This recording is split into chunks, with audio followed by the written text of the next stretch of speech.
Hey there dreamers, it's Zane here, and this video is going to be a little bit different than all my other previous videos on the channel in that it is going to be unscripted.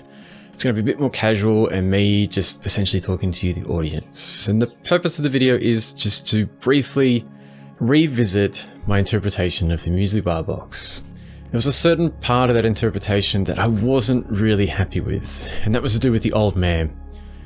I kind of just went with the idea that maybe the old man represented some sort of animus figure in the dream, but it never really resonated with me all that much. And I tried to do some research, try and get a better understanding of how an animus figure may present itself in a man's psyche, particularly in dreams and such, and I really couldn't find much information that made me feel that the interpretation was even close to really giving me a better understanding of what the old man was trying to show me in the dream. But fortunately, about a week and a half ago, I came across some additional information which really helped illuminate, I think, and give me a much better idea of what the old man was representing in that dream. And the information actually came from This Jungian Life. I'm going to shout them out again because This Jungian Life podcast is incredible. Deborah Stewart, Lisa Marciano, and Joseph Lee do an incredible job. And one of my favorite things about the podcast is at the end of their podcast, a listener sends in a dream for them to interpret.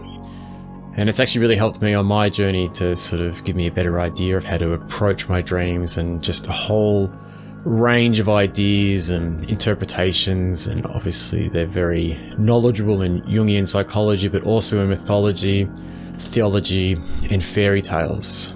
So it's actually been really incredible. And yeah, in this particular episode, Joseph mentioned shadow content being of the same sex in dreams, and as soon as he said that, I was like, aha, that's it. And that's what the old man was.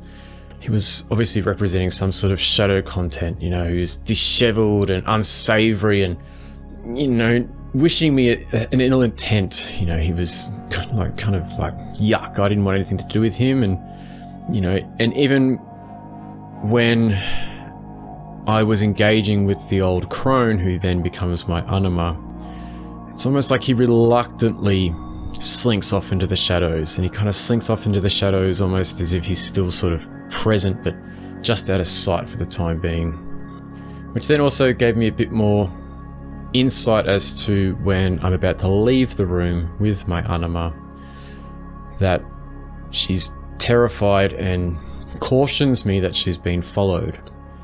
And that in the interpretation video, I actually hit on that it seemed like some unseen shadow content had been following us or was observing the room and sort of waiting for me to leave or the anima to leave. And it makes me feel that it was the old man that was out on the street, sort of still lurking around, hiding in the shadows, which really, I felt, brought the dream together a lot more and gave me a lot more clarity in the dream as a whole, because as I said, I sort of just briefly touched on the old man, and he definitely played a big part in the dream, although not particularly one of the main characters. He was still essentially one of the three characters in the dream.